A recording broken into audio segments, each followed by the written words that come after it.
प्रणाम जी सुंदर साथ जी। अ, आज हम लोग जो टाइम हमें बीच में मिला है शरद पूर्णिमा का, उसमें उसमें हम लोग थोड़ा सा रास के बारे में आज सब मिलकर सहूर करेंगे बहुत ही बढ़िया तरीके से। रास टीके के द्वारा और एक और ग्रंथ है उसके द्वारा। और उससे पहले थोड़ा सा वार्म अप कर लेते हैं। तो ये छोटी छोटी पजल्स हैं जो मैंने कुछ करी थी। एक हमने लास्ट किया था, अब उसके बाद हम नेक्स्ट वाली पजल आगे करते हैं। तो ये वाली तो हम जानते हैं 12 मोमिनों की पजल थी। और ये हमने अच्छे से इसको स्टडी किया है बीतक के दौरान, दोपहर के मोती के दौरान, दोपहर के सूरज और बीतक के मोती के दौरान। और हम इसके आगे नेक्स्ट वाला पजल देखते हैं। और एक चीज और मैं आपसे सबसे शेयर करना चाहूंगा। कल एक बहुत अच्छा वीडियो आया, आशुतोष राणा का वीडियो था। और उसमें वो एक चीज बोल रहा था बार बार कि हमें दुख या हार कब फील होती है। हमें दुख या हार तब फील होती है जब संसार को पता लग जाए कि हमारे साथ कोई ऐसी घटना हुई है या हम दुखी हैं। हम दुखी इसलिए नहीं होते क्योंकि हमारे ऊपर दुख आता है, हम दुखी इसलिए होते हैं क्योंकि संसार को पता लग जाता है कि हम दुखी हैं। तो संसार को पता लगना कि हम दुखी हैं, हमें दुखी कर रहा है, इसका मतलब क्या हुआ कि हमने अपना रिमोट कंट्रोल संसार के हाथों में दे रखा है। तो वो एक बहुत अच्छा एग्जाम्पल, दृष्टांत मेरे सामने आया कि सपोज करिए आपके सामने ये स्क्रीन है, जैसे ये टीवी है और टीवी का रिमोट आपके हाथ में है।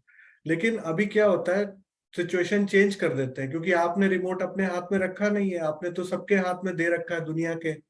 तो ये रिमोट अपने घर में सबसे छोटा बच्चा फाइंड कीजिए, ये टीवी का या लैपटॉप का या आईपैड का, और उसके हाथ में दे दीजिए ये रिमोट। और आपका जो फेवरेट, और उसके बाद उससे बात मत करिए, उसको बोलिए बेटा या बेटी आप ही ऑपरेट करो, ये रिमोट आपके हाथ में है। अब उससे बात नहीं करनी है, मन ही मन सोचना है कि मेरा फेवरेट चैनल ये लगा दे। आपने मन में सोचना है कि मैं सुखी हो जाऊं। आपने ये नहीं देखना है कि मेरे ऊपर दुख आया है मैं सुखी हो जाऊं। आप ये सोच रहे हो कि ये संसार मुझे दुखी देख रहा है तो मैं दुखी हो रहा हूं। और आप अंदर से चाहते क्या हो? आप चाहते हो मैं सुखी हो जाऊं, मैं इस को भूल जाऊं कि संसार मेरे को दुखी होते देख रहा है। तो आप इसी प्रकार ये टीवी का रिमोट जो है, आप चाहते हैं कि आपका फेवरेट चैनल इसमें लगे, लेकिन आप उससे बात नहीं कर सकते, आप संसार को कंट्रोल नहीं कर सकते। वो बच्चे को आप रिमोट दे दीजिए और उस बच्चे को कंट्रोल करने दीजिए और अपनी विवशता देखिए। अब आपका फेवरेट चैनल कौन सा है? सपोज आप आस्था रखते हैं धर्म पे, तो आप आस्था चैनल देखेंगे। यदि आप क्रिकेट पे स्पोर्ट में वो रखते हैं इंटरेस्ट, तो आप बोलेंगे T20 चल रहा है वर्ल्ड कप, मुझे वो देखना है। और इस प्रकार यदि आप संगीत में रुचि रखते हैं, आप कहेंगे कि इंडियन आइडल आ रहा है, मुझे वो देखना है। आप कोई मूवी देखना चाहते हैं, भजन सुनना चाहते हैं, अपने मन में आपके विचार आ रहा है।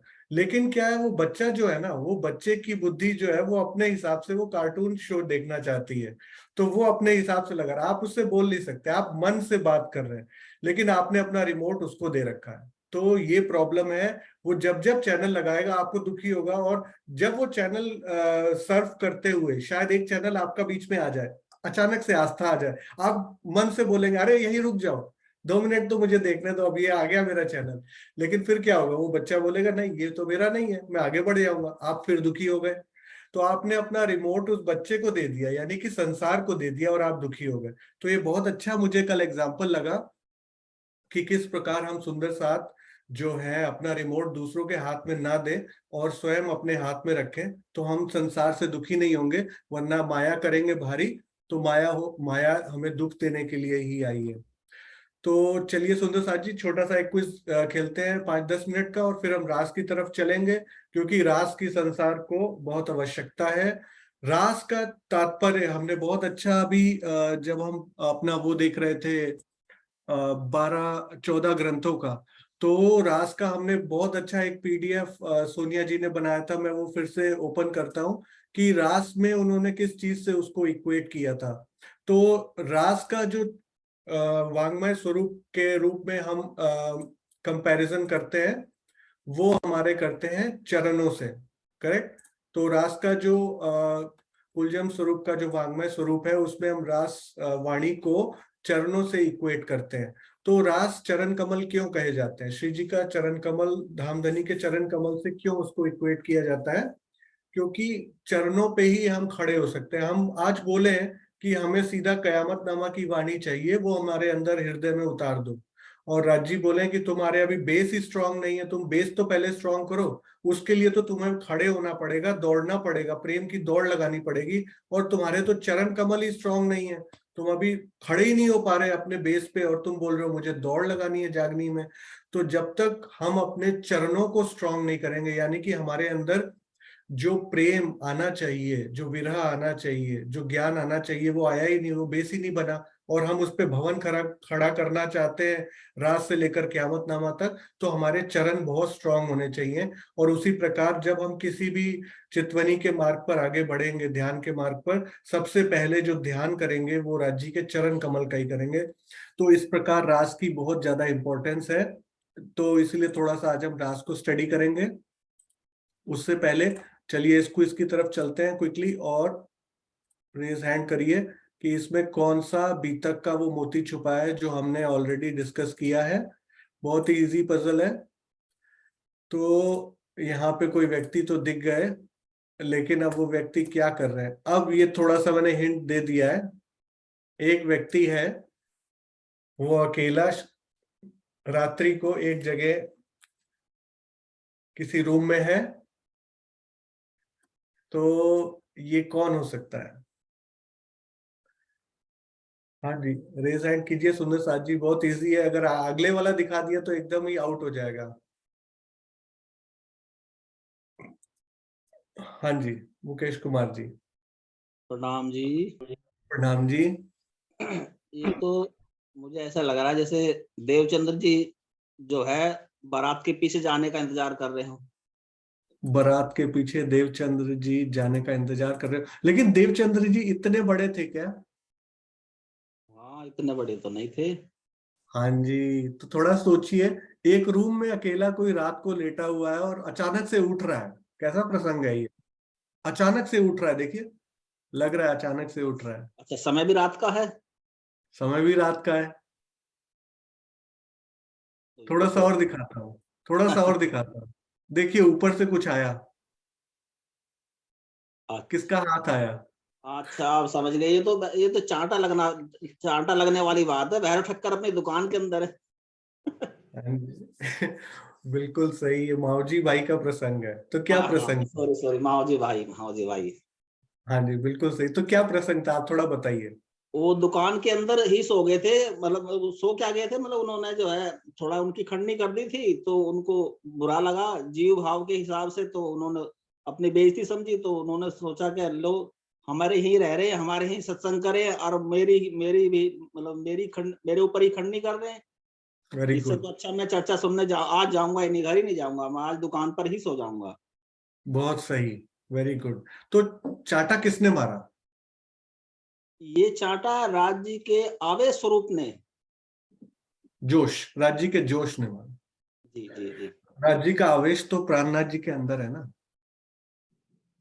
हाँ, जोश और आवेश, चलो इसके ऊपर भी कभी चर्चा करनी चाहिए वैसे, इसमें कितना चलिए, फर्क। आपने तो मतलब कहते हैं ना, दिल की बात छीन ली। मैंने वो ऑलरेडी टॉपिक प्लान कर रखा है, लेकिन अभी अन्य प्रोग्राम की प्लानिंग चल रही है, वरना मैंने उसके लिए बहुत डिटेल प्लानिंग कर रखी थी, क्योंकि वो हाँ काफी क्वेश्चन आए, यूट्यूब पे कमेंट्स भी आए, और सुंदर साहब को काफी डाउट है।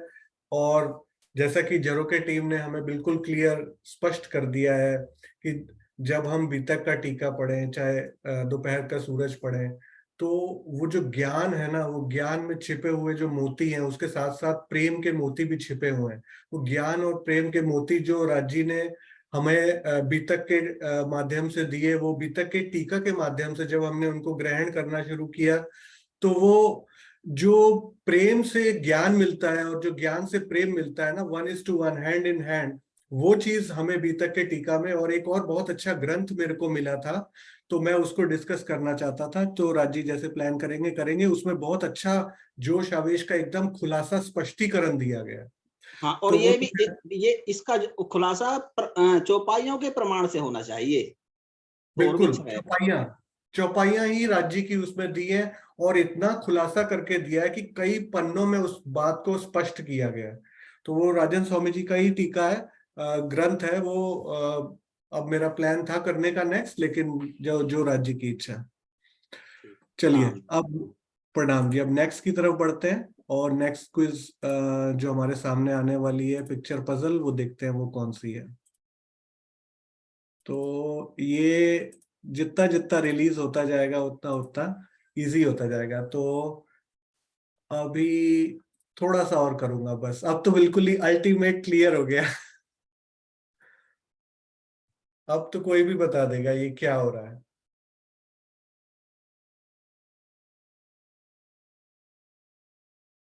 पुनः मुकेश कुमार जी ने पकड़ लिया। राज रानी जी ने भी पकड़ लिया, और सुंदर साथ जी और रेज हैंड करी है। सोनिया जी ने भी पकड़ लिया। बहुत इजी है सुंदर साथ जी। ये यहाँ पर ये एक छवि दिखाई जा रही है, इनके सामने ये झुक रहे हैं, सर से कुछ कर रहे हैं। इधर ये दो, अब मैं इनको नहीं बोलूंगा ये किस, ये कौन है, ये कौन से कैरेक्टर है, लेकिन अगर वो आप गेस कर सकते हैं तो आप करिए इतने में ही।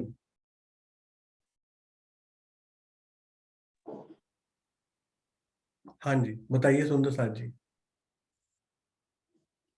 प्रणाम जी सुंदर साथ जी। प्रणाम जी। ये वहां का है जब सभी डाकू आए थे पकड़ने के लिए सुंदर साथ जी को। नहीं, वो सर से क्यों उतारेंगे ना कुछ, ये सर से कुछ उतार रहे हैं, ये देखिए ये क्या कर अच्छा रहे हैं, ये अच्छा सर। अच्छा अच्छा ओ हाँ जी, ये छत्रसाल जी का है, पावड़ा अपना बिछा रहे हैं।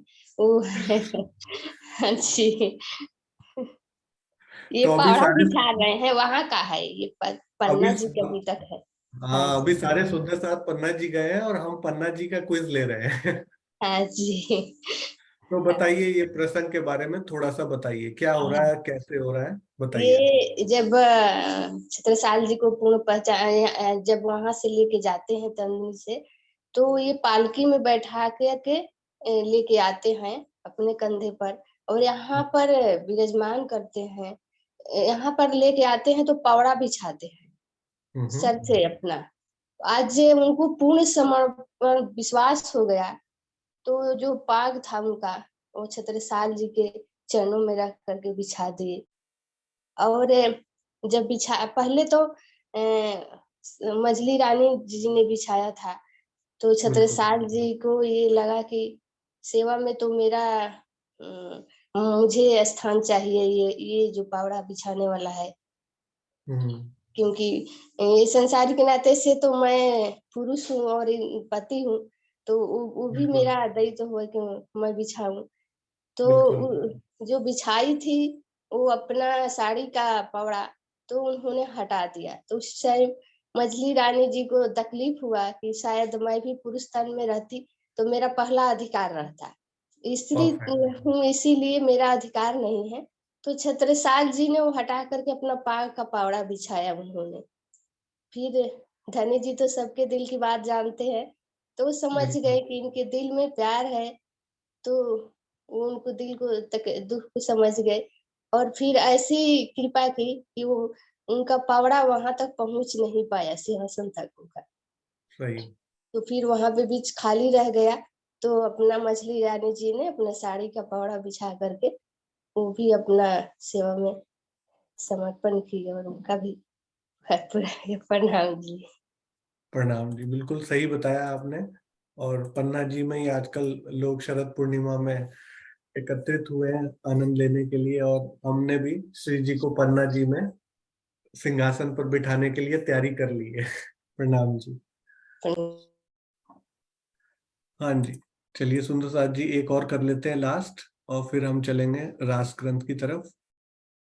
ये भी बहुत इजी है, बहुत मोटे मोटे ब्लॉक्स हैं, एक ब्लॉक हटेगा सब क्लियर हो जाएगा। ये गांव तो दिखना शुरू हो गया।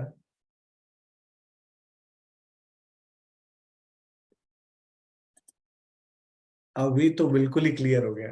अभी ये इतना इजी कर दिया ये।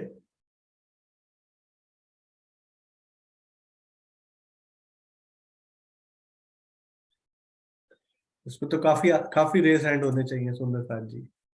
ये तो बहुत स्पष्ट, एकदम बिल्कुल क्लियर, ये क्या हो रहा है यहाँ पे। इस व्यक्ति को देखिए, ये व्यक्ति को देखिए, इधर भी कुछ दृष्टिगोचर हो रहे हैं छोटे से।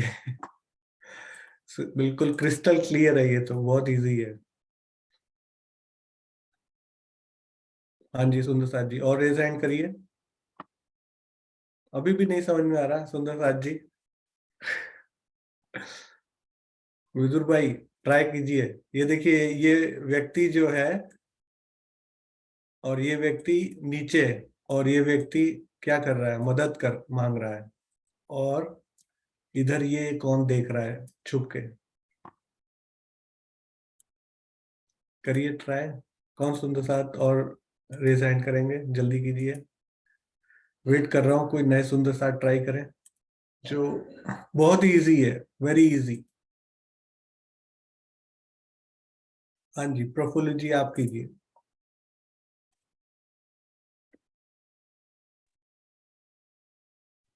प्रणाम जी। प्रणाम जी।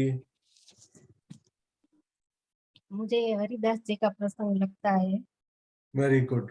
हाँ जी, और बताइए। जिसमें उनके पास वो आए थे कि जिसको बिच्छू ने डंक मारा था, बिल्कुल।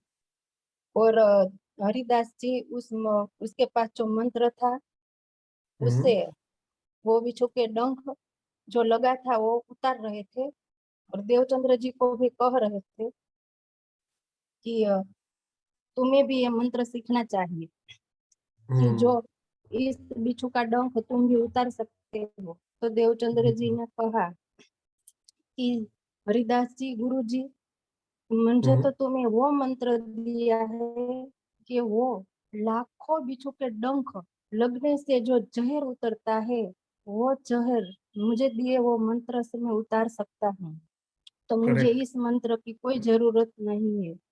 ऐसा बिल्कुल। देवचंद्र जी ने हरिदास जी को कहा कि जो मंत्र मेरे जन्म जन्म के विकारों को टाल सकता है, मुझे जन्म बिल्कुल। जन्म के जो मिला है मनुष्य तन, तो मैं उस मनुष्य तन को इस साधन से पार उतर सकता हूँ। तो मुझे भव सागर से पार उतरने वाला मंत्र मिला है, तो मुझे उच्च बिच्छू के डंक की मंत्र की कोई जरूरत नहीं है।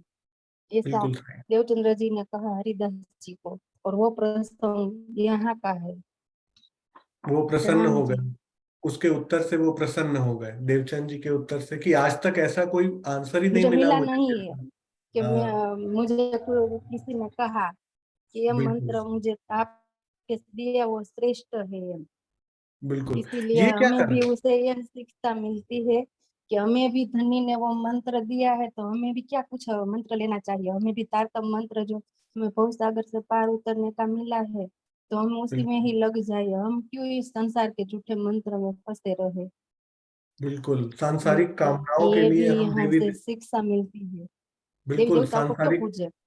बिल्कुल सांसारिक कामनाओं के लिए देवी देवताओं को क्यों पूजे, जब हमें भवसागर से पार करने वाला मंत्र मिला है। बिल्कुल सही। ये क्या कर रहे हैं, ये प्रणाम जो जी। हाथ है, ये हाथ क्या कर रहे हैं, ये जो अपना हाथ है ये क्या है, ये हाथ कुछ है वो, एक्शन, ये क्या कर रहे हैं, कुछ एक्शन कर रहे हैं हाथ से, ये क्या है। वो मूछों पर अपना हाथ लगाकर बोल रहे हैं। बिल्कुल बिल्कुल, बिल्कुल सही बोला आपने। प्रणाम जी। प्रणाम जी।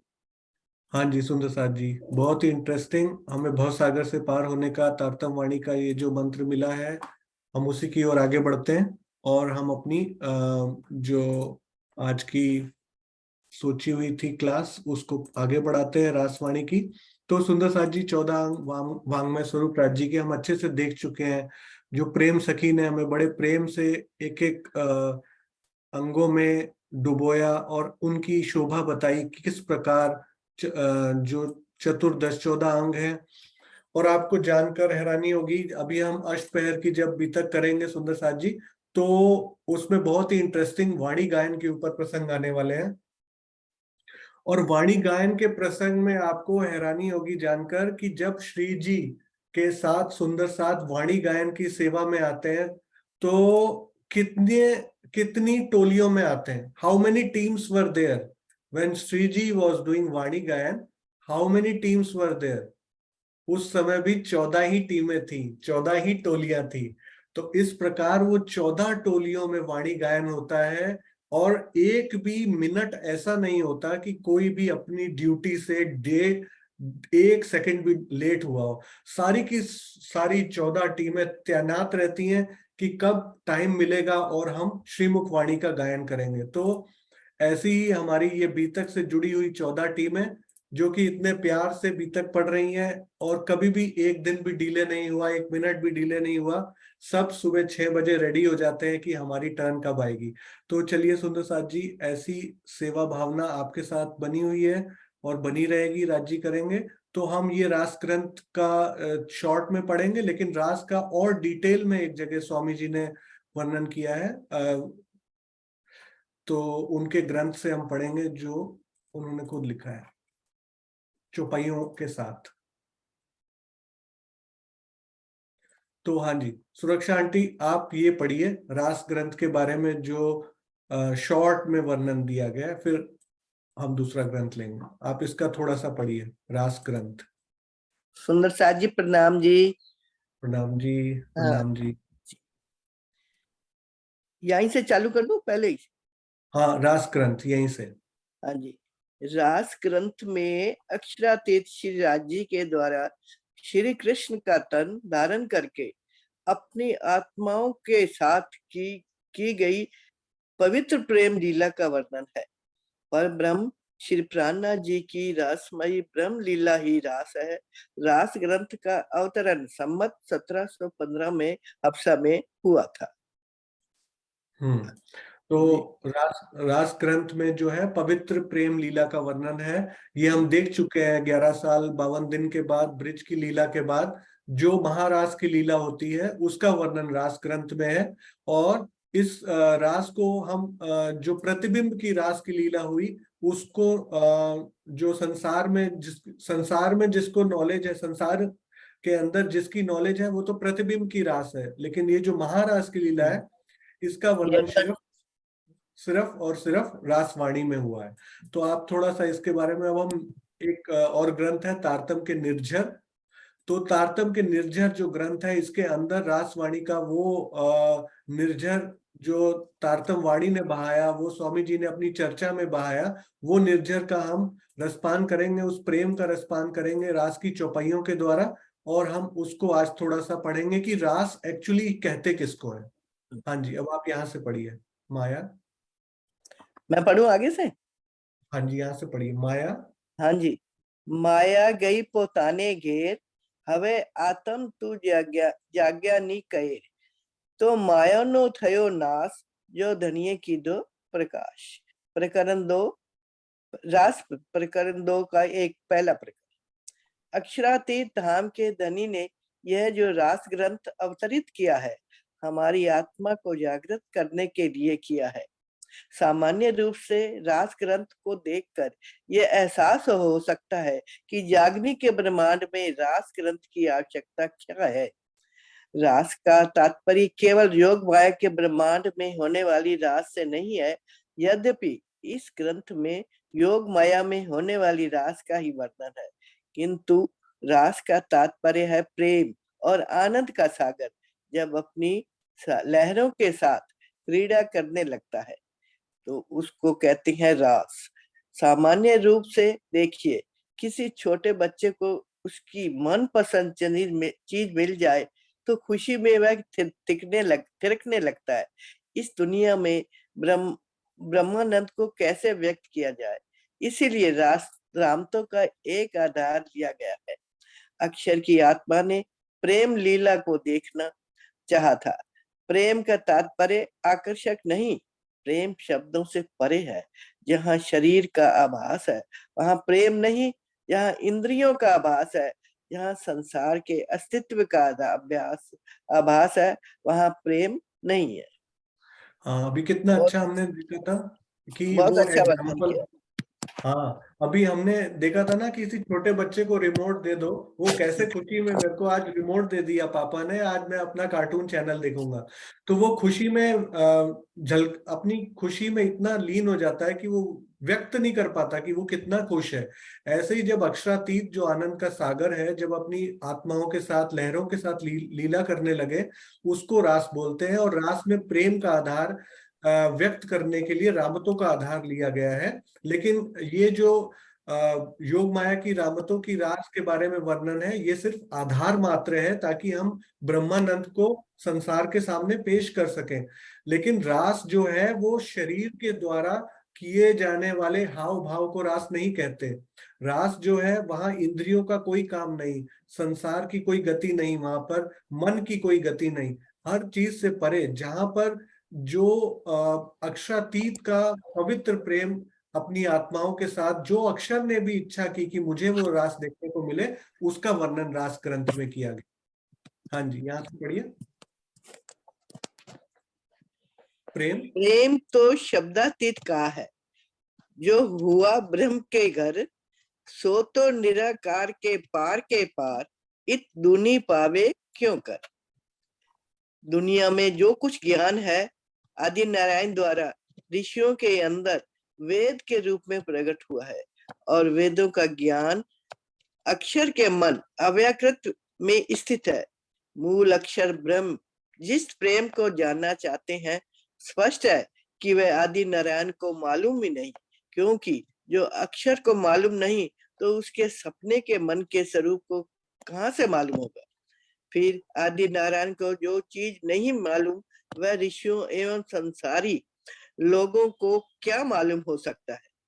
होता यह है कि हमारा जो सांसारिक आकर्षक है, माता से, पिता से, भाई से, बहनों से, मित्रों से, पति से, पत्नी से, उसी को हम प्रेम समझ लेते हैं। तो ये बताया कि प्रेम की डेफिनेशन अक्षर को भी नहीं पता, तो उसका जो स्वाप्निक स्वरूप है आदि नारायण, उसको क्या पता। और फिर जो ऋषि हैं जो वेद प्रकट करते हैं, और वेद का जो मूल स्थान है वो अव्याकृत के स्थूल में है, हमने देखा था ये पीपीटी में।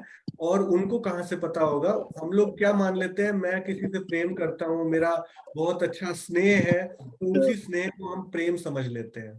तो प्रेम है क्या? हाँ जी।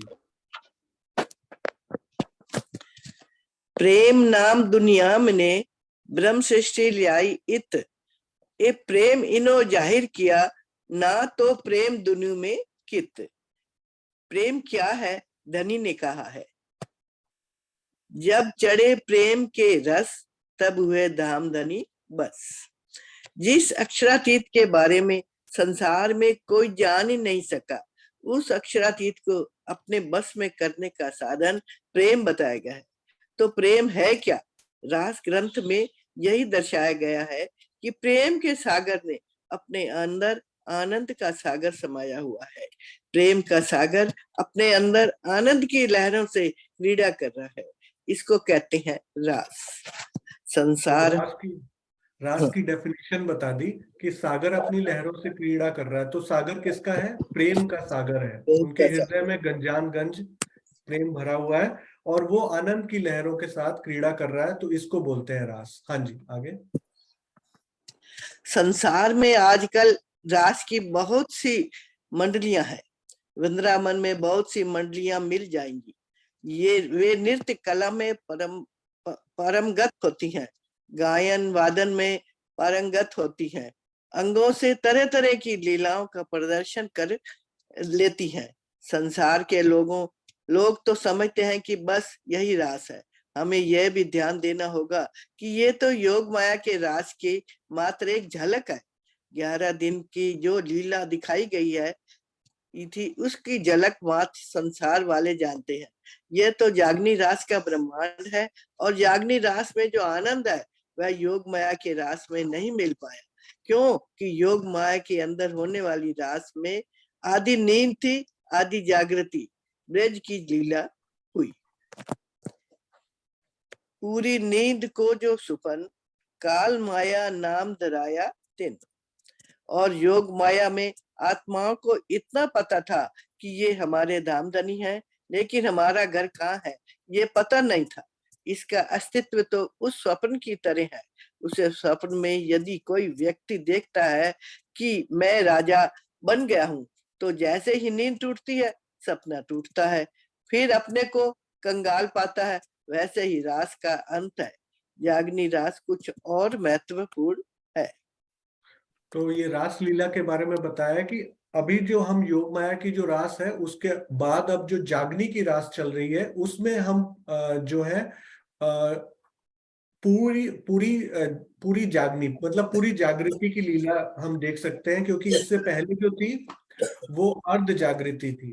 और अब जो है जागनी रास ये कुछ और ही महत्व वाली है। हाँ जी। योग माया के अंदर होने वाली रास में अक्षरातीत अति सुंदर स्वरूप धारण करके सामने है। वे अपने हृदय के प्रेम को, आनंद को अंगों के स्वप्नंदन के माध्यम से अपनी आत्माओं के साथ लीला रूप में बांट रहे हैं, जिसको पढ़ने से, सुनने से, देखने से एक आनंद की अनुभूति होती है। यह स्वरूप मनमोहक है और इसलिए वहां आनंद की लीला हो रही है। किंतु जागनी रास और विचित्र है। तो ये योग माया के और ब्रिज के बाद जो योग माया का जो स्वरूप है वो स्वरूप बहुत ही सुंदर स्वरूप है। और वो स्वरूप अपने प्रेम को और आनंद को यहाँ पर वो रास कर रहा है, जिसको कि ये दुनिया वाले रास समझते हैं। वो अंगों के स्पंदन के माध्यम से हो रही है और वो अपना प्रेम लीला रूप में बांट रहा है, कि जिसको कि देखने से, सुनने से, पढ़ने से सभी को आनंद की अनुभूति होती है। और जागनी का जो रास है वो अभी भी कुछ और हटके है, इससे अभी भी डिफरेंट है। इसलिए वहां पर जो लीला हो रही है उसको हम कैसे एक्चुअल में देख सकते हैं इस रास ग्रंथ में, उसका फिर आगे वर्णन किया जा रहा है। तो अब वृंदा जी हमारे साथ हैं, वो अगर पढ़ सकते हैं तो वो थोड़ा अनम्यूट कीजिए। सुरक्षा आंटी प्रणाम जी। प्रणाम जी। प्रणाम। प्रणाम जी, प्रणाम जी, प्रणाम जी।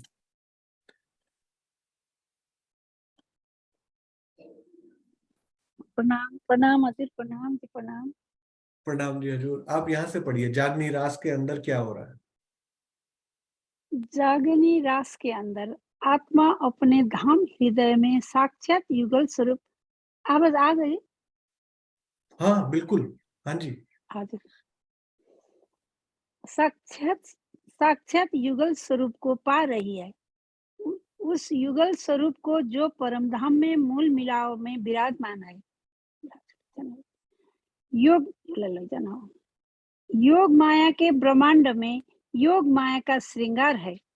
योग माया के अंदर बालों की चोटी भी गुथी गई है। परम धाम के श्रृंगार में घुंघराले बाल है। ऐसे ऐसे थोड़ा श्रृंगार की भी भिन्नता है। लेकिन परम धाम में भी जो अक्षरातीत अपनी आत्माओं को नहीं दे सके थे, वह इस समय जागनी में हमें प्राप्त हो रहा है। निज धाम में उन्होंने हमें हकीकत में डुबो दिया, तो मारिफत का पता ही नहीं चल पाया। जैसे नमक का ढेला सागर में घुलने के बाद अपने अस्तित्व को भूला बैठता है कि मैं नमक हूँ, उसी तरह से परम धाम की लीला हकीकत में प्रकट होती है। श्यामा जी है, सखियां है, 25 पक्ष है, सब कुछ हकीकत है। लेकिन उसकी मारिफत का स्वरूप क्या है वह बताया नहीं जा सकता था।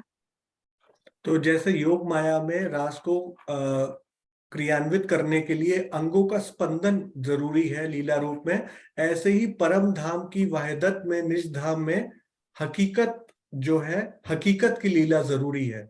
और हकीकत की लीला के द्वारा ही और वो प्रेम और आनंद का जो लीला होती है वो होती है। लेकिन इस जागनी रास में जो परम धाम में मूल मिलावा में जो स्वरूप विराजमान है, उसको हम अपने धाम हृदय में साक्षात अनुभव कर सकते हैं। तो ये डिफरेंस है यहाँ पर कि हम मार्फत को जान सकते हैं जो परम धाम में भी नहीं पता। हाँ जी।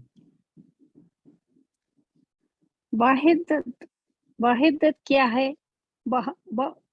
वाहिदत में श्यामा जी, सखियां, महालक्ष्मी है, खूब खुशहालियां है, 25 पक्ष है, सभी वाहिदत की हकीकत में है। लेकिन वह दत्त की मारिफत क्या है वह परमधाम में राज्य भी बता नहीं सकते। यदि वहदत नहीं होती तो परम धाम में भी निर्णय हो जाता कि किसका इश्क बड़ा है। सबकी मारिफत के स्वरूप स्वयं अपनी पहचान देना चाहते हैं कि जो तुम्हारे स्वरूप दिख रहे हैं वो अलग नहीं है। तुमने अपने को अलग हो क्यों समझा है? मैं हक अर्श से जुदा जानती ल्यावती शब्द में वर्णन न। रब्द क्यों हो रहा है? सखियां क्या कहना है कि हमारा इश्क बड़ा है। श्यामा जी कहती है कि मेरा इश्क बड़ा है। राज्य का कहना है कि मेरा इश्क बड़ा है। प्रश्न यह होता है कि क्या सब लोग अटकल से कह रहे हैं या अज्ञानता से कह रहे हैं? परम धाम में न अटकल है न अज्ञानता है। परम धाम में सब सच बोल रहे हैं क्योंकि सभी वहदत में है। श्यामा जी के अंदर जितना इश्क है उतना ही राज्य के अंदर है, उतना ही खूब खुशहालियों के अंदर है। और तो और हर पशु पंक्षी भी बराबर का इश्क रखता है। यदि परम धाम में घटबड़ हो जाए तो वाहेदत्त का सिद्धांत झूठा हो जाएगा। इसलिए जिन चीजों का निपटारा परम धाम में नहीं हो सका उसको जागनी रास के अंदर अनुभव करना है। पहले तो विशेषता यह थी कि योग माया के ब्रह्मांड में सब सखियों को इकट्ठा किया गया। 12,000 ब्रह्म सृष्टि और 24,000 ईश्वरी सृष्टि। लेकिन जागनी ब्रह्मांड के अंदर हर आत्मा का दिल अर्श बनता है, बनना है। तो जागनी ये ब्रह्मांड की बनना है। खूबी, हाजिर जागनी ब्रह्मांड की खूबी ये है कि यहाँ पर मार्फत के अंदर हर ब्रह्म सृष्टि का दिल जब जागृत हो जाएगा, तो आत्मा जागृत हो जाएगी तो उसका दिल भी अर्श बन जाएगा। वो भी अक्षरातीत और मार्फत का स्वरूप उसके अंदर प्रकट हो जाएगा। उसको वाहिदत की मार्फत के बारे में पता लग जाएगा, क्योंकि वाहिदत की मार्फत परम धाम में भी नहीं पता। वहां पर भी सबको यही लगता है मेरा इश्क बड़ा है, जबकि वाहिदत की मार्फत क्या बोलती है कि मैं ही हूँ, एक ही है, एक ही स्वरूप है और स्वलीला अद्वैत परम धाम के अंदर दूसरा कोई है ही नहीं। लेकिन वाहिदत की हकीकत तो पता है, वाहिदत की मार्फत के बारे में नहीं पता। अगर वो पता लग जाए तो फिर वहां पे रब्द होगा ही नहीं, और वो रब्द का निपटारा परम धाम में नहीं हो सकता। तो जागनी रास में ही ये पॉसिबल है। और जागनी ब्रह्मांड की ये विशेषता है कि हर आत्मा का दिल अर्श कया मोमिन कलू, तो यानी हर आत्मा का दिल जो है वो अर्श बनेगा। हाँ जी। आत्मा के अर्श दिल में परम धाम के 25 पक्षों सहित युगल स्वरूप को विहार करना है। मूल मिलावा में जो भी सुंदर साथ बैठे हैं सबका दृश्य भी अपनी आत्मा के धाम हृदय में देखे। इससे बड़ी आश्चर्यजनक घटना क्या होगी? जैसे एक मक्खी के ऊपर हिमालय पर्वत रख दिया जाए तो एक सरसों के दाने के अंदर असंख्य ब्रह्मांडों को समा दिया जाए। जैसे यह बात असंभव लगती है, वैसे ही एक सपने के अंदर आत्मा के धाम हृदय में विराजमान होकर अक्षरातीत जागनी रास लीला करा रहे हैं। जागनी रास की लीला में प्रवेश करने से पहले जागनी का प्रकरण शुरू होगा। कलश के अंदर जागनी का प्रकरण है। अभी रास की अनुभूति कराई जा रही है। श्री इंद्रावती जी की आत्मा कह रही है, मन्ना मनोरथ पूर्ण किंदा मारा अनेक बार वारणे जाय श्री इंद्रावती मारा आत्मना आधार, मारा आत्मना आधार। मेरे धामधनी, आप मेरी आत्मा के जीवन के आधार है। मैं आप पर वार वार बलिहारी जाती हूँ क्योंकि आपने मेरे मन की इच्छाओं को अनेक बार पूर्ण किया है। अब प्रश्न यह होता है कि कौन सी इच्छा है? आत्मा के जीवन का आधार क्या है? आत्मा को अक्षरातीत प्रियतम चाहिए या यह संसार? अंधकार चाहिए या प्रेम का प्रकाश? आत्मा इंद्रावती अपने धाम धनी से केवल धनी का प्रेम चाहती है, धनी का आनंद चाहती है, संसार की कोई इच्छा नहीं।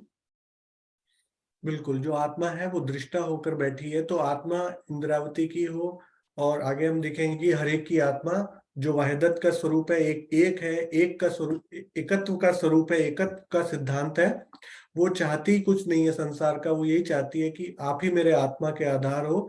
आपने मेरी मन की मनोरथ पूर्ण किए हैं कई बार, और मैं आप पर वारी जाती हूँ। और इच्छा क्या है, आत्मा की इच्छा क्या है? आत्मा की इच्छा प्रेम को पाने की है कि संसार को पाने की? तो अगर आत्मा की इच्छा संसार को पाने की हो गई तो इसका मतलब वो आत्मा नहीं हो सकती। तो आत्मा का जो है प्रेम सिर्फ धनी के लिए होगा, धनी का आनंद मांगेगी, वो धनी का प्रेम मांगेगी, क्योंकि आत्मा अपने मूल स्वरूप में यहाँ पर दृष्टा होकर बैठी है सिर्फ।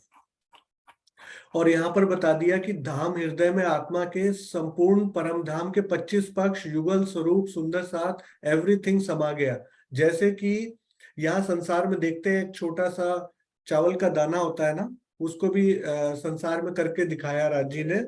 कई लोगों ने छोटे से चावल के दाने पर कितने कितने श्लोक लिख डाले। आपको अचंभा होगा कि गीता के कई श्लोक एक छोटे से चावल के दाने पर माइक्रोस्कोप या फिर कोई इंस्ट्रूमेंट लेकर लोगों ने लिख दिए हैं, और आप उसको पढ़ सकते हैं। उस एक छोटे से एक चावल के दाने में कितने ही गीता के श्लोक लिखे जा चुके हैं एक दाने में। तो ऐसे ही संसार में जब ये अचंभित करने वाली चीजें हो सकती हैं, तो परम धाम का पूरा मार्फत का स्वरूप क्यों नहीं प्रकट हो सकता आत्मा के धाम हृदय में? ये भी हो सकता है। हाँ जी, ज्योति जी आप अनम्यूट करके बोल सकते हैं। प्रणाम जी। प्रणाम, कोटि कोटि प्रेम प्रणाम, हजूर प्रणाम। प्रणाम जी, प्रणाम जी। आवाज आ रही है? हाँ जी, यहाँ से पढ़िए। ना चाहूं मैं बुजुर्गी। ना ना चाहूं मैं बुजुर्गी, ना चाहूं खिताब खुदाए, इश्क दीजिए मोहे अपना, यह मेरा यही समुदाय, मेरा यही समुदाय। जब हृदय में विज्ञान मारिफत प्रकाशित होता है तो आत्मा सारे ब्रह्मांड के सुखों की तरफ कुछ भी नहीं देखती। वह कभी भी राज जी से गिड़गिड़ाएगी नहीं कि मेरी संसार की यह कामना पूरी कर दीजिए। आखिर वह दरवाजे दरवाजे घूमने वाली कोई भिखारी थोड़े ही है जो श्रीराज जी से हाथ जोड़कर मांगेगी। वो मांगेगी तो अपना अधिकार मांगेगी, और उसके जीवन का सर्वस्व उसका प्रियतम, उसके प्रियतम की सानिध्यता उसके जीवन का सर्वस्व है। सीता ने राम से कभी दौलत नहीं मांगी। सीता ने यही कहा था कि जहाँ मेरे मर्यादा पुरुषोत्तम है वही मेरे लिए वैकुंठ का राज्य है, चाहे वन में रहना पड़े या कहीं रहना पड़े। राम से अलग होकर अयोध्या भी मेरे लिए शमशान है। उसी तरह परम धाम की आत्मा अपने धाम धनी को दिल में बसाना चाहती है। इंद्रावती जी का कथन उस तत्व की तरफ है कि मेरे धाम धनी, जब जब मैंने आपको पुकारा है, जब जब मैंने आपको पुकारा, जब जब मैंने आपको आत्मिक दृष्टि से देखना चाहा है, आपने मेरी सारी इच्छाओं को पूर्ण किया है। अब कह रहे हैं, माया गई पुताने घेर। तो इसमें यही बताया कि हम क्या मांगे। आत्मा जब अपने प्रीतम को पा लेगी तो उसको और कुछ इच्छा ही नहीं रहेगी, क्योंकि उसके अंदर विज्ञान जो मार्फत का ज्ञान है उसकी प्रकाश हो चुका है, तो वो अब संसार की कोई कामना नहीं करेगी। क्योंकि हाँ जी। उसको संसार की नश्वरता और धनी का प्रेम का आनंद का रस मिल जाएगा तो संसार की नश्वरता समझ में आ जाती है कि मेरे प्रियतम का प्यार क्या है, और यहाँ के संसार की जो क्षणिक सुख है वो क्या है, उसको मालूम होने लगता है। जी बिल्कुल। और उसको जो है, उसको ये पता लग गया कि मैं किसकी अर्धांगिनी हूँ। मैं उस अक्षरातीत की अर्धांगिनी हूँ जो इस संसार से परे, अक्षर से भी परे, जो सारे ब्रह्मांड को बनाता मिटाता है एक पल में, उससे भी परे मेरा अक्षरातीत है और मैं उसकी अर्धांगिनी हूँ। तो मेरा क्या स्वरूप है और मैं किस चीज में पड़ी हुई हूँ, तब वो उसको जब ये ज्ञान होगा तब वो बोलेगी कि आप मुझे अपना प्रियतम चाहिए बस। जी, ये हमारा अधिकार, वाणी से राज जी ने सभी समझा दी कि हमारा अधिकार है, हमारी निस्बत है। तभी तो राज जी ने हमारे आत्मा में विराजमान और सभी बताएं कि आत्मा का दिल अर्श हो जाएगा। और कितने भी कठोर तपस्या कर ले, कुछ भी कर ले, कि वो लोग, उन लोग को थोड़ा भी नहीं मिला। धनी से हमारी निस्बत है, हमारा हक है, हमारी जो परात्म है परम धाम में बैठी है, तो हमारा यहाँ पर समझ में आ गया कि हमारा कितना अधिकार है राज्य के ऊपर। सिर्फ अधिकार ही नहीं लेना है, उसके साथ जो हमारा कर्तव्य है वो भी करना है, तभी हमारे दिल में धनी का बैठक होगा। कहा जाता है जिसकी कसनी होती है धनी उसको, जिसको जितना अपना प्यार लाड़ देना रहता है धनी उसको उतना ही कसनी करते हैं, तपाते हैं, तभी वो जो आत्मा है और निर्मल होती है तो धनी की बैठक होती है। धनी ने वाणी में बताया, दुख बिना ना होवे जागनी। हमारे ऊपर दुख आता है, हम सोचते हैं कि राजी ने हमें क्यों दुख दिया, जबकि राजी में क्या लाड कर रहे हैं वो हमें नहीं पता होता।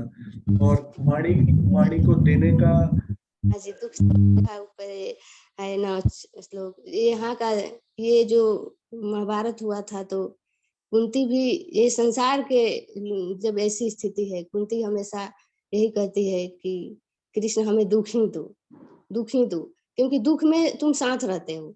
तो हाँ, हम तो ब्रह्म सृष्टि का दावा लेते हैं, तो हमारा कितना अधिकार, हमारा क्या कर्तव्य है, हमारा तो और है, लेकिन हम दुख से घबरा जाते हैं। थोड़ा भी दुख आता है तो हम अपने आप को संभाल नहीं पाते हैं, और हमारा जो ईमान है थोड़ा सा इधर उधर होने लगता है, धनी से विश्वास जो है थोड़ा डगमग होने लगता है। तो यही धनी बता रहे हैं, उससे भी रहा। कृष्ण ने पूछा जब पांचों से कि द्रौपदी तुम्हें क्या चाहिए, तो वो पांचों तो अपना कुछ मांगेंगे, लेकिन द्रौपदी बोलती है कृष्ण मुझे दुख ही दो, क्योंकि इस दुख में ही मैंने तुमको पाया है, अगर दुख चला गया तो तुम भी चले जाओगे। तो हम संसार की कॉपी भी नहीं कर सकते, और संसार ने तो कितनी तपस्याएं की हैं वाणी प्राप्त करने के लिए, फिर भी नहीं मिली, उनको कुछ नहीं मिला, और अपनी शरीर को भी खत्म कर दिया। लेकिन हमें इस संसार में ये वाणी मिली है, और हम अपने ईमान पर कितना खड़े होते हैं कि छोटे से दुख की एक झलक देखते ही हम उसको छोड़ देंगे। तो ये हमारे ईमान की परीक्षा है। रास कब होगी? जब माया हमारे सामने से हट जाएगी। हमारे और धनी के बीच में क्या पर्दा है? माया का प्रश्न यह है, माया किसको कहते हैं? माया के बारे में श्वेताश्वतर उपनिषद में कहा है, माया तु प्रकृतिम विधि मायनम तु महेश्वरम। प्रकृति को माया जानो और इसके स्वामी को परमात्मा जानो। रास ग्रंथ के पहले प्रकरण में कहा है, ए माया छे अति बलवंती, उपने छे मूल धनी थकी। सुंदर सास जी के मन में यह भावना भी आ जाती है कि जब राज जी ने माया को उत्पन्न किया है तो परम धाम में भी माया है। पहली बात तो यह है कि परम धाम में न कोई चीज उत्पन्न की जा सकती है और न नष्ट की जा सकती है। राज जी से माया उत्पन्न नहीं हुई है, राज जी के आदेश से माया उत्पन्न हुई है। राज जी से माया के उत्पन्न होने का तात्पर्य यह है कि राज जी के अंदर माया है। अब यहाँ पे वही बता रहे हैं कि जब हमारे ग्रंथ में, राज ग्रंथ में आया है माया बताने, तो क्या हमको भी ये संशय हो जाता है, क्या राज जी माया बना है तो राज जी के अंदर माया है? तो ये तो राज जी के हुक्म से बना है माया, माया का आवरण है। और वहां पे तो न कोई चीज बनता है न बिगड़ता है, नया होता है न पुराना होता, तो अखंड है, शाश्वत है, अनादिकाल तक चलते रहेगा ऐसा ही। वहां का तो एक जो पक्षी का पर है वो भी नहीं गिरता, पत्ता भी नहीं गिरता, तो अनादि अखंड है। फिर भी जब तक हमारा वाणी का मंथन और धनी पे विश्वास पूर्ण नहीं होता, फिर में संशय आते रहता है कि हमारा धनी माया बनाए, हमें दुख हो रहा है, क्यों आखिर किए, क्यों ऐसा किए? तो यही धनी बता रहे हैं हमें। जी बिल्कुल, यही चौपाई में बताया गया है कि जो माया है वो धनी के आदेश से उत्पन्न हुई है। अर्श से आवे हुक्म, 3 हुक्म चले कई हुक्म। तो अक्षर ब्रह्म जो है वो अपनी सत अंग को आज्ञा देता है, यानी कि अपने जो अपना जो चित्त मन चित्त बुद्धि अहंकार, अपने अहंकार स्वरूप सत स्वरूप को आदेश देता है और वो आदेश आगे चलता जाता है और इस प्रकार ये संसार बनता है। इसका मतलब ये नहीं मानना चाहिए कि माया राज्य से उत्पन्न हुई है।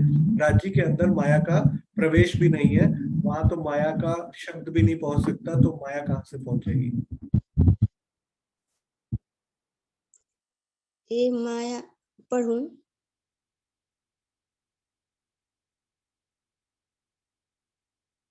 जोग हाँ जी। माया, जोग माया तो माया कही पर नेक न पाया इत। जोग माया को तो माया कह सकते हैं, लेकिन परम धाम में नाम मात्र को भी माया नहीं है। और प्रश्न यह है कि माया का तात्पर्य क्या है। जिस तरह से चंद्रमा का अस्तित्व उसकी चांदनी से है, सूर्य का अस्तित्व उसके तेज से है, फूल का अस्तित्व सुगंधि और कोमलता से है, शक्तिमान का अस्तित्व उसकी शक्ति से है, उसी तरह से शक्ति चांदनी तेज से सब कुछ माया का स्वरूप कहलाएगा। शक्ति से ही शक्तिमान है और शक्तिमान का अस्तित्व ही शक्ति से है। दोनों एक दूसरे के पूरक है। पर ब्रह्म की अलादनी शक्ति उसकी आनंद शक्ति है। अक्षर ब्रह्म की जो शक्ति है, कुदरत को माया कही गफलत मोह अंधेर। कुदरत का तात्पर्य है वह कादर की कुदरत, यानी अक्षर ब्रह्म के अंदर की वह शक्ति जो असंख्य ब्रह्मांडों का सृजन करती है, कहलाएगी माया। लेकिन माया के कई भेद है। एक है काल माया जो स्वप्नवत है, और इस काल माया का जो प्रियतम है वह भी स्वप्नवत है। अक्षर के मन का जो स्वरूप है, सपने में वही आदि नारायण के रूप में प्रतिबिंबित होता है। अव्याकृत की भी माया है, उसको कहते हैं सत माया। सबलिक ब्रह्म की जो शक्ति है उसको कहते हैं चित्त माया। केवल ब्रह्म की जो शक्ति है उसको कहते हैं आनंद जोग माया। उसी तरह से सत स्वरूप की जो शक्ति है उसके अंदर सत चित्त और आनंद तीनों का समावेश है, इसीलिए उसको कहते हैं मूल माया। ये हो गई चारों माया। अब कहा जा रहा है ये माया छे अति बलवंती उपनी छे मूल धारी थकी। अब प्रश्न यह है कि श्री राज जी ने यह माया को कहाँ से पैदा किया कर दिया। परम धाम में तो एक कण भी नहीं बना सकते। अक्षरातीत ने अपने आदेश द्वारा अपने अंग रूप अक्षर ब्रह्म के मन के स्वरूप अव्याकृत को सपने में डलवाकर इस काल माया को प्रकट किया है। अक्षर के मन को अव्याकृत कहते हैं। अव्याकृत का तात्पर्य क्या है? जो अव्यक्त हो, मन वाणी की जहाँ गति न हो, उसको कहते हैं अव्याकृत। अव्याकृत के महाकारण में सुमंगला पुरुष है, और उसी सुमंगला पुरुष की कला रूप है रोधिनी शक्ति, और उसी रोधिनी शक्ति का ही रूप है महामाया, मोह का सागर, जिसको कहते हैं काल माया। उपनी छे मूल धारी थकी का तात्पर्य यह न समझ ले कि राज जी ने माया पैदा कर दी। जो प्रेम और आनंद का सागर है वह इस दुखदायिनी माया को पैदा नहीं करेगा। गुलाब के फूलों से हमेशा सुगंधी ही आएगी। गुलाब के फूलों ने कभी भी दुर्गंध नहीं दी। उसी तरह से सत्य चित आनंद अक्षरातीत की लीला हमेशा प्रेम और आनंद की होगी। उन्होंने अपनी आत्माओं को माया दिखाने के लिए खेल बनाया। उनके आदेश से अक्षर ब्रह्म के मन स्वरूप अव्याकृत के स्वप्न से इस काल माया का विस्तार हुआ। यदि हमें उस प्रियतम का दीदार करना है तो माया को अपने सामने से हटाना होगा। अब प्रश्न यह हो सकता है कि क्या हम 14 लोग के इस दुनिया को हटा सकते हैं, क्योंकि रहना तो हमें दुनिया में है। 5 तत्व के पुतले से सारा काम धाम होना है, तो क्या यदि जहर खा ले तो माया हट जाएगी? घर छोड़ दे तो माया हट जाएगी? नहीं। कमल का फूल पानी में खिलता है, लेकिन उसे हमेशा जल से निरासक्त माना जाता है। कमल को पानी में कभी भी आसक्ति के बंधन में नहीं रखा जा सकता। हमारा 5 तत्व का पुतला अन्न जल से पोषित होता है। उसे रहने के लिए झोपड़ी या पेड़ की छाया तो चाहिए। तात्पर्य क्या है? अब प्रणाम जी। प्रणाम। प्रणाम। हाँ जी, इसमें माया की बहुत अच्छी डेफिनेशन दी गई है। मतलब इसके बाद सुंदर साथ माया में पीएचडी कर सकते हैं कि कितने प्रकार की माया है, माया किसको बोला जाता है। मूलतः माया शक्ति के बारे में बोला जा रहा है। तो माया जो है वो परम धाम में नहीं है, माया परम धाम में नहीं है, वो धनी के आदेश से उत्पन्न हुई है। जब राज्य के आदेश से उत्पन्न होती है तो योग माया के बारे में बात कही जाती है, अक्षर ब्रह्म की योग माया। और योग माया जो है वो जो है अक्षर ब्रह्म की भी योग माया 4 प्रकार की है। जैसे कि शक्तिमान का अस्तित्व जैसे उसकी शक्ति से है, उसी प्रकार जो भी उसकी शक्ति है वो सब माया का स्वरूप। जैसे कि जो सत्स्वरूप सबलिक ब्रह्म है उसकी भी एक माया है, उसकी जो शक्ति है उसको भी कहते हैं चिद माया। इसी प्रकार अव्याकृत की जो माया है उसको कहते हैं सत माया। और इसी प्रकार केवल ब्रह्म की योग माया को कहते हैं आनंद योग माया। और सत स्वरूप जो होता है मन का अहंकार का स्वरूप, उसके अंदर सत चित और आनंद तीनों का समावेश है और वो मूल माया है। तो माया जो है वो शक्ति को बोला जाता है। और अक्षर ब्रह्म के जो चारों माया है, उसी प्रकार जो अक्षर की जो वो शक्ति जो मूल रूप से इस ब्रह्मांड को प्रलय और पैदा करने और लय करने में काम आएगी, उसको कहेंगे माया। तो माया के कई भेद हैं। काल माया वो स्वप्नवत माया है, और ये स्वप्नवत माया इस प्रकार पैदा होती है अव्याकृत ब्रह्म से। तो यहां पर ये क्लियर कर दिया गया कि अक्षरातीत ने आदेश के द्वारा अपना जो अंग रूप अक्षर ब्रह्म है उसके मन के स्वरूप अव्याकृत को सपने में डलवाकर प्रकट कर कर उसको काल माया को प्रकट किया। और उसके अंदर जो सुमंगला पुरुष है उसकी जो कला रूप रोधिनी शक्ति है, उसी को महामाया मोह का सागर और काल माया कहते हैं। तो अक्षरातीत जो है वो कभी भी माया का पैदा करने वाले नहीं कहलाएंगे, क्योंकि वो तो आनंद के स्वरूप है। वो इस माया के जो है सोर्स नहीं कहे जाएंगे, इसको प्रकट करने वाले। तो अब माया को हमने समझ लिया, तो माया को हटाएं कैसे? तो माया को हटाने का मतलब है कि दुनिया से हट जाना, क्योंकि दुनिया तो माया का सागर है। तो इस माया में रहते हुए भी अगर माया से हटना है तो कमल के फूल का एग्जाम्पल दिया जाता है। तो कमल का फूल जो होता है वो किस प्रकार हमें माया में रहकर जो है माया छोड़ने की प्रेरणा देता है। तो इसके बारे में सुनीता भगत जी आप थोड़ा सा यहाँ से पढ़ेंगे अगर पढ़ना है तो। प्रणाम जी सुंदर साथ जी। हाँ जी, आप पढ़ सकते हैं, तो यहाँ से लीजिए लागी वाली। हाँ जी। लागी वाली कछु और न देखे, पिंड ब्रह्मांड वाको हैरी नाही, ओ खेले प्रेमे पार पियासो, देखन को तन सागर माही। आप देखते हैं कि जब बच्चे टीवी के पर्दे पर अपने पसंद की कोई चीज देखते हैं, चाहे कार्टून देख रहे हो, चाहे कोई मैच देख रहे हो, तो उनको जब 10 बार कहा जाएगा कि भोजन कर लो, तब वो भोजन करेंगे, क्योंकि उनकी लगन उसमें लग गई होती है। उनका ध्यान कहीं और नहीं जा सकता। उसी तरह आत्मा अपने प्राण वल्लभ अक्षरातीत की अनंत शोभा को इस प्रकार देखने लगे कि इतना डूब जाए कि 14 लोक की दुनिया उसके लिए अस्तित्व विहीन हो जाए, तो उसको कहते हैं लग जाना। एक कवि ने कहा है, कोई काहू में मगन, कोई काहू में मगन, हम वाही में मगन, जासो लागी है लगन। लगन सबको होती है।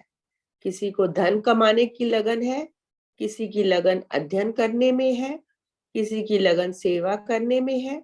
आत्मा की लगन लग जाए कि पल पल हम प्रीतम का दीदार करें, ऐसी अवस्था में क्या होता है कि अंदर की शक्ति जो माया में लगी होती है वह हटकर प्रीतम में लग जाती है, अर्थात संसार में रहने पर भी संसार के अस्तित्व का बोध नहीं होता। इसको कहते हैं माया गई पोताने घेर।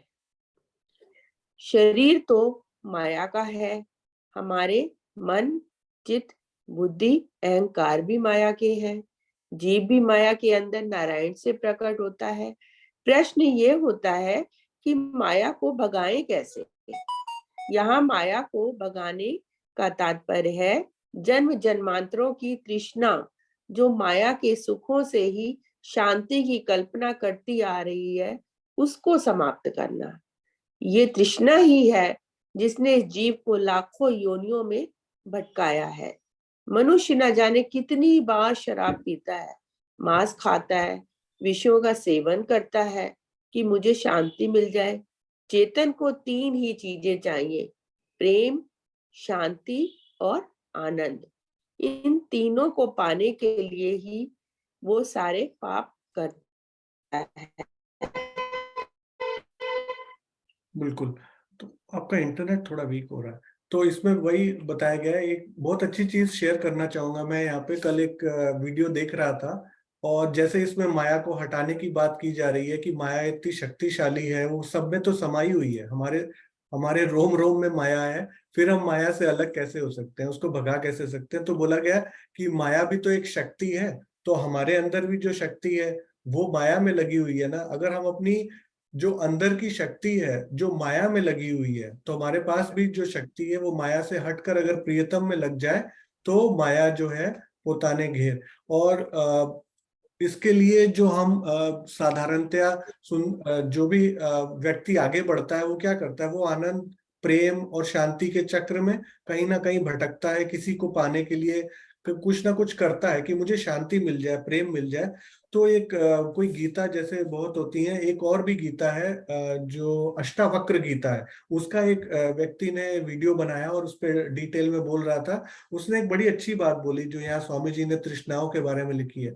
उसने बोला वास ना त्यागे।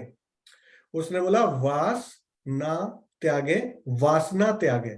यानी कि घर छोड़ने की जरूरत नहीं है, वासना त्यागे, घर बैठे ही वासना त्यागनी है। तो कमल के फूल की तरह का उसने बहुत अच्छा एग्जाम्पल दिया कि आपको बाहर जाने की जरूरत नहीं है, आप घर में बैठे ही इस सब को पा सकते हैं। हाँ जी। यदि मनुष्य के हृदय में ज्ञान का प्रकाश हो जाए कि जिस तरह से कोलू में बालू को पेरने से तेल नहीं निकल सकता, कीकड़ के वृक्ष से कभी कल्प वृक्ष के फूल की सुगंधी नहीं आ सकती, उसी तरह से इस पंचभूतात्मक ब्रह्मांड से न प्रेम पाया जा सकता है और ना शांति पाई जा सकती है और ना ही आनंद पाया जा सकता है। सॉरी। हाँ जी, कोई। और जब हृदय में प्रेम के सागर, आनंद के सागर, शांति के सागर, अक्षरातीत युगल स्वरूप वास करने लगते हैं तो शरीर वहीं रहता है, वहीं मन, चित्त, बुद्धि और अहंकार रहते हैं, लेकिन दृष्टि बदल जाती है। बिल्कुल, सृष्टि वही रहेगी, दृष्टि बदल जाएगी। बिल्कुल। तो हाँ जी, हाँ, आप किसी और को ले लीजिए जरा प्लीज। नो किसी और प्रॉब्लम। को ले प्रणाम जी, प्रणाम जी। हाँ जी, स्वर्णा जी, लीजिए। प्रणाम।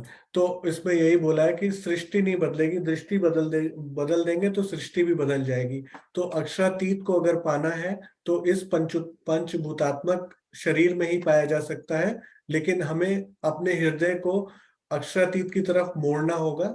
और जो है हम बाहर जो ढूंढ रहे हैं वो हमें, जो बहुत अच्छा बताया ना कल कि बीतक में, कि तुम ब्रह्म मुनियों को अनंत लोचन मिले हैं, राइट। तो वो बात बोली थी।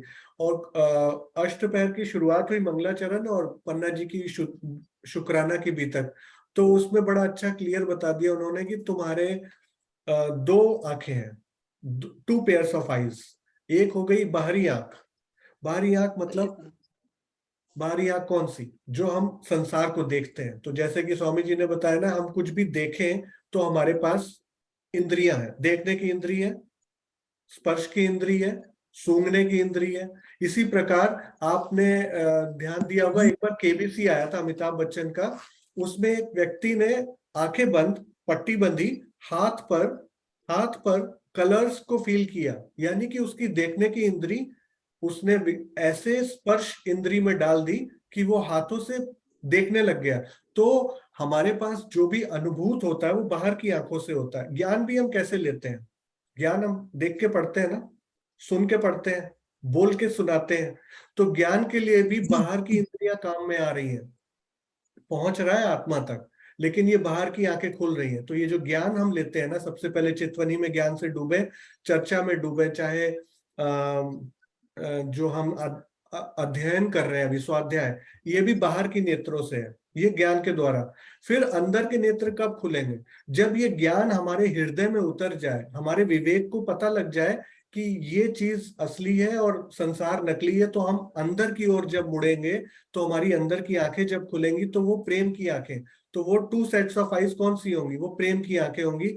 तब हमारी आत्मा को पूर्ण ब्रह्म अक्षरातीत की पूरी पहचान जो हो चुकी है, वो संपूर्ण होकर फिर उसको पता चलेगा कि इस अक्षरातीत को मैंने जो है प्रेम के सागर में पाया, प्रेम का श्रृंगार करके पाया।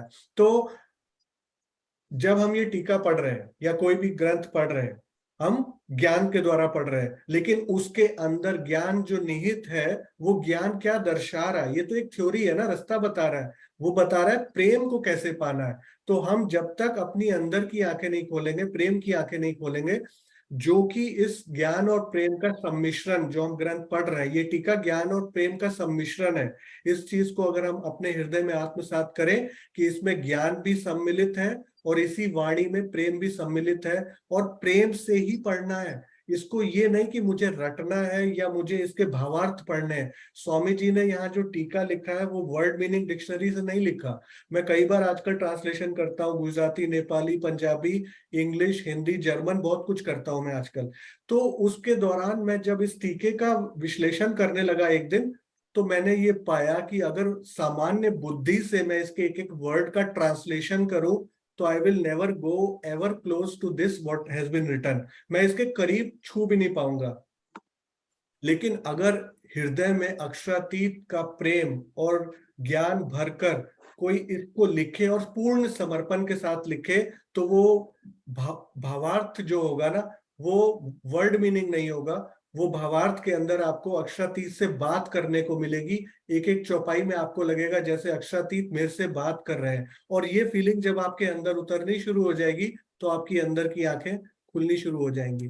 तो आप यहाँ से पढ़िए कि दृष्टि बदलती है तो कैसे बदलती है। यहाँ से प्रणाम जी सुंदर साथ जी, मेरा सभी सुंदर साथ के चरणों में प्रेम प्रणाम जी। ऐसा इलम हक्के दिया हुआ इश्क 14 भवन, मूल डार पात पसरिया नजरो आया सबन। यह ब्रह्मवाणी के ज्ञान की महत्ता है। यदि हमारे हृदय में ब्रह्म ज्ञान का प्रकाश हो जाए, यदि हमारे हृदय में अक्षरातीत के प्रेम की ओजस्वी धारा प्रवाहित हो जाए, तो हमें अपना यह संसार नहीं दिखेगा। अब यह देखिए कि संसार में क्या हो रहा है। मानव का खून करने को राजी है। अपनी जीवा की तृप्ति के लिए कितने जानवरों की क्रूरता पूर्वक हत्या करता है। अपने शरीर को सजाने के लिए, सौंदर्य प्रसाधनों के लिए कितने जानवरों का निर्ममता पूर्वक गला घोटता है। मानव का दिल इतना क्रूर है कि वह फिर वाणी क्यों कह रही है, हुआ इश्क 14 तबक। जहां भाई भाई में द्वेष, घर घर में लड़ाइयां, नगर नगर में लड़ाइयां हैं, फिर 14 तबक में इश्क होने का तात्पर्य क्या है। एक राजा था, उसकी इच्छा थी कि मैं हर चीज को हरे रंग का देखूं। उसने अपने मंत्रियों से कहा कि मेरे राज्य की हर वस्तु को हरे रंग से रंग। सब कुछ हरे रंग से रंगा जाने लगा। एक चालाक मंत्री था। मंत्री ने कहा कि राजा साहब, आपको हरे रंग रंगने का खर्चा तो बहुत ज्यादा आ जाएगा। जब आपकी इच्छा यह है कि हर चीज हरे रंग की दिखाई दे, तो आप हरे रंग का चश्मा ही पहन लीजिए। सफेद दूध भी आपको हरे रंग का नजर आएगा। राजा ने ऐसा किया और सारा काम हो गया। तात्पर्य है कि यदि हमारी आत्मा के धाम हृदय में प्रियतम बस जाते हैं, तो हमारी दृष्टि बदल जाएगी और माया से मुक्त हो जाएंगी।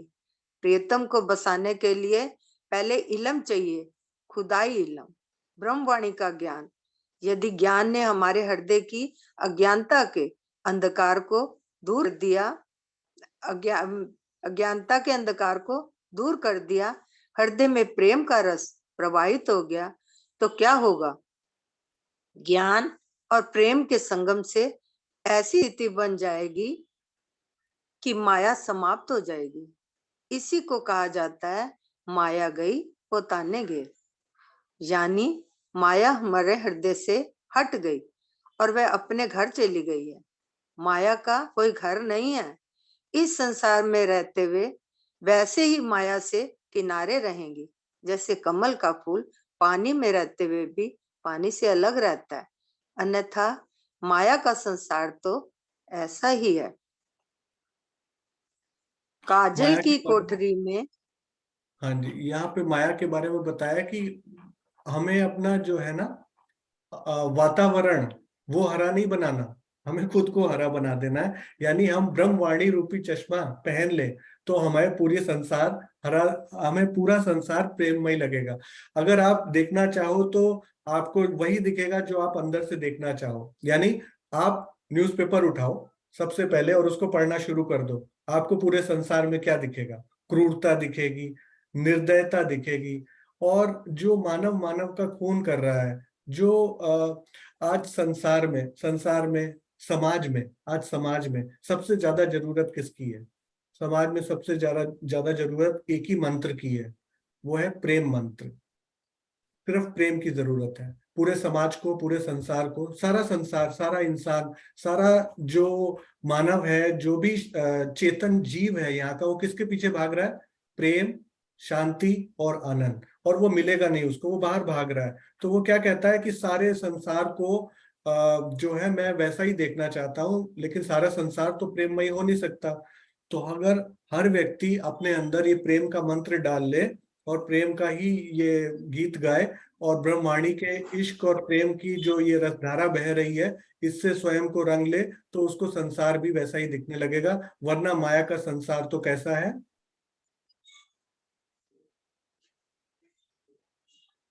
काजल की कोठरी में कैसे हुई ही स्यानो जान, एक लीक काजल की लागई पर ला गई। सुन कार्तिक ने नव टली, लक्ष्मी नारायण ने फरीवली, विष्णु वैकुंठ लीदा माए, सागर शिखर न मुक्या क्या है। ए ऊपर हवे सु कहूं, बीजा नाम ते कहना लेऊं, एणे वचने सरवालो थयो, ब्रह्मांडनो धन सर्वे आव्यो। तो माया की जो 5 प्रकरण उतरे पहले जो रास में, उसमें माया की कितनी बड़ी व्याख्या बताई गई है। पूरे संसार को इसने ले डूबा है, कोई इससे पार नहीं पा पाया। कितनों के नाम लूं? जब 5 जो वासनाएं हैं वो भी नहीं आ पाई, तो किसके और नाम लूं? और यहाँ के संसार के जो स्वामी कहलाते हैं, जो मालिक कहलाते हैं, वो भी, त्रिदेवा भी इसमें डूब कर रह गए। तो मतलब कि ये माया ने किसी को नहीं छोड़ा। काजल की कोठरी में कोई बच के आया है जिसको एक भी छींट न लगी हो?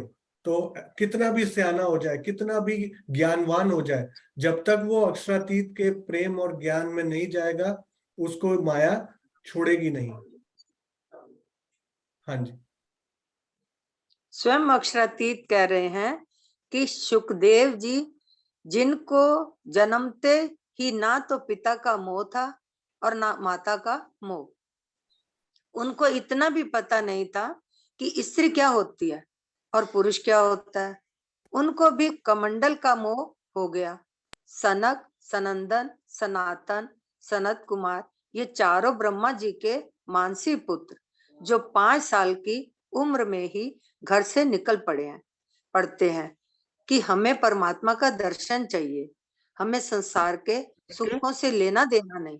उन 5 साल ऋषि कुमारों को भी माया लग जाती है।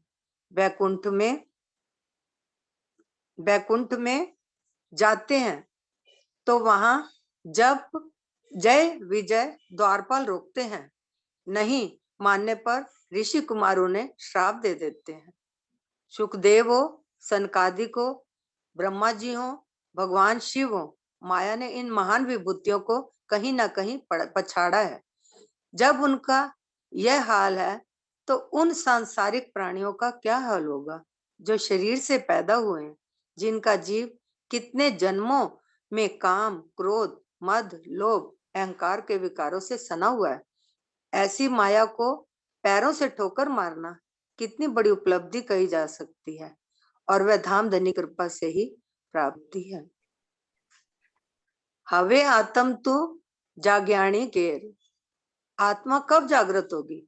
ब्रज की लीला सबने देखी, रास की देखी। जागनी के ब्रह्मांड में भी लगभग 400 साल हो गए। जागनी का ब्रह्मांड बना ही इसलिए कि हम जागृत होकर खुद को देखें, अपने प्रियतम को देखें, अपने प्रियतम की लीला को देखें और खिलवत, वायदत, निस्बत, इश्क की मार्फत को देखें जो परम धाम में नहीं देख सके थे। जागनी का तात्पर्य केवल तारतम लेना नहीं है, तारतम तो कोई भी ले सकता है, ले लेगा। कल्पना कीजिए कि 1.5 मीटर कैसेट में तारतम की चौपाइयां रिकॉर्ड करा दीजिए, टेप बजा दीजिए, तो वह तो 24 घंटे बजता रहेगा। तो क्या वह टेप जागृत हो जाएगा? वह तो जड़ पदार्थ है। यदि हमारे सुने हृदय में केवल तारतम की 6 चौपाइयां याद हो गई तो इसे आत्मा की जागृति नहीं कहा जा सकता। हाँ जी, इसमें आज हम सिर्फ यही बताया है कि हमें आत्मा की जागृति का ये मतलब नहीं है कि हमने तारतम ले लिया और हमें जो है राज्य का दीदार हो जाएगा। हमें वाणी पढ़नी है, वाणी की चौपाइयों को मंथन करना है, अपने अंदर उतारना है, और अपने घर जाने का रास्ता चर्चनी चितवन मेन ही हमारा जो है लक्ष्य यही है कि हम चितवन में बैठकर राज्य का दीदार करें और अपने माया के इस शरीर, पिंड और ब्रह्मांड से परे, माया का कोई भी हमारे शरीर का हमें आभास भी ना हो। और हमें जो है फिर उसके बाद हमारी चितवन का पहला लक्ष्य यही होता है कि हमारे को अपने शरीर का आभास नहीं होना चाहिए, और उसके बाद यहाँ का जो ब्रह्मांड है ये इससे दूर हट जाए, और पहले सबसे पहले अपने आप को ये निहारें कि हमारे अंदर क्या विकार है, अपने विकारों को दूर करें। रोज अपने अंदर ये देखें कि हमने आज क्या गलती करी है, कल हमारे से वो गलती ना हो। हम अपने विकारों को दूर करें और इस शरीर से परे होकर और एक प्रेम और इश्क लेकर ही हम राज्य का दीदार कर सकते हैं। प्रणाम जी सोमनाथ जी, प्रणाम जी। तो आज हम यहीं पे इसको विश्राम देंगे। सुंदर साथ जी, आज हमने देखा कि किस प्रकार माया जो है बड़े बड़े विभूतियों को भी, महान विभूतियों को भी नहीं छोड़ रही, तो हमारा तो उसमें कोई अस्तित्व ही नहीं है, और हमारा जो जीव है वो भी कितने जन्मों में इन विकारों के संस्कार लेकर अभी तक बैठा हुआ है। और अब उसको राज्य की कृपा से जब सुंदर साथ, सत्संग, सतगुरु और इस प्रकार के वचन पढ़ने को मिलते हैं, साहित्य मिलता है, तब उसकी आत्मा जो है अगर वो अंदर बैठी हुई है, सो रही है, तो वो जागने की तरफ एक कदम बढ़ाती है कि मेरे को इस संसार में आने का लक्ष्य क्या है, फायदा क्या है, क्या यूटिलिटी है, मैंने जो संसार में तन लिया उसका क्या यूजफुलनेस है। उसकी यूजफुलनेस तो तभी होगी ना जब मैं इस संसार में जो जागने के लिए बना है उसको जाग कर देखूं। और जागने के लिए हम ये मान लें कि शरीयत की क्लास ले ली और तारतम लेकर हम बैठ गए और रोज तारतम पढ़ रहे हैं, 24 घंटे में सेवा पूजा कर रहे हैं, तो ये प्राइमरी की क्लास तो कोई एक कैसेट को भी चला देंगे, कोई एक बच्चा भी पूरी जीवन उस टेप को सुनता रहे उसकी आत्मा जागृत नहीं होगी, क्योंकि ये जो मंत्र है, जो भी हम मंत्र पढ़ते हैं उसके अंदर ज्ञान निहित होता है। तो वो खाली 6 तारतम की चौपाइयों में जो ज्ञान निहित है उसको हमने अंगीकार नहीं किया, उसको आगे बढ़ाया नहीं, तो वो खाली चौपाइयां ही रह जाएंगी, वो शब्द का ज्ञान वहीं तक रह जाएगा, वो आत्मा को जागृत में सहायक नहीं होगा। तो हम कैसे आत्मा को जागृत करें, ये हाफ पार्ट हो गया है। हाफ पार्ट हम कल पढ़ेंगे और रात को कंप्लीट करेंगे। और इसमें हम जो ये पढ़ रहे हैं तारतम मंजरी, तारतम के निर्जर, इसके द्वारा हम पूरी बात को कल समझ जाएंगे कि रास में जो शिक्षा दी गई है कि जागनी रास क्या है, और जो तुम इस रास को मात्र जो है बाह्य अंगों का स्पंदन मात्र समझकर बैठे हो, तो अपनी आत्मा को प्रबोधित करते हुए ये वाणी हमें दर्शा रही है कि एक्चुअल रास का मतलब क्या है। और जागनी रास में, जागनी ब्रह्मांड में जागनी रास ही खेलनी है, तभी आत्मा की जागृति होगी। अन्यथा ये रास जो है, जो ग्रंथ बोल रहा है, वो ग्रंथ को हम नहीं अंगीकार करेंगे, तो प्रेम का जो स्वरूप है, जो ये रास ग्रंथ उतरा है, उसके लिए उससे हम वंचित रह जाएंगे और हमारी आत्मा जो है पूर्ण जागृति की ओर आगे नहीं बढ़ पाएगी। तो सुंदर साथ जी, हम कल फिर जुड़ेंगे और फिर हम इसका सेकंड पार्ट लेंगे और आगे देखेंगे। और कल शुरू में 4-5 इसी प्रकार से छोटी सी क्विज रखेंगे ताकि थोड़ा सा वार्म अप हो जाए, और फिर हम अपना नेक्स्ट जो पहला पहर है उसकी तरफ आगे बढ़ेंगे। तो आप सबके चरणों में मंगल, प्रेम, प्रणाम जी। आप सबकी आत्मा इसी प्रकार आगे बढ़ती जाए जागृति की तरफ, ऐसी शुभकामना के साथ प्रेम प्रणाम जी।